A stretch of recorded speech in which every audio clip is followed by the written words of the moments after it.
পুরোই অবাক হয়ে গেছি। চলো তোমাদেরকে বিষয়টা বলছি। তার আগে এদিকটায় দেখো, এই দেখো আমার এই ছোট্ট এই গাছটা তো দেখতেই পাচ্ছ তোমরা, এটাকে অবশ্যই চিনে থাকো। এটাকে ল্যান্টানা বলে।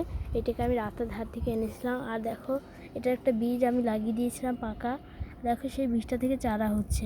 এটা কি ওই গাছের বীজ নাকি অন্য বীজ জানি না। যদি ওই গাছের হয় তাহলে আমি সফল। এটা কিন্তু আমি জানি না এই বীজ থেকে হয় নাকি। এটা আমি এক্সপেরিমেন্ট করেছিলাম। এই দেখো কী সুন্দর একটা চারা বেরিয়েছে। আর একটা ডাল লাগিয়েছিলাম, এটা হয়নি, পুরো শুকিয়ে গেছে। কিন্তু এটা দেখো কী সুন্দর চারা হচ্ছে। আরও হলে তোমাদের অবশ্যই আপডেট দিব।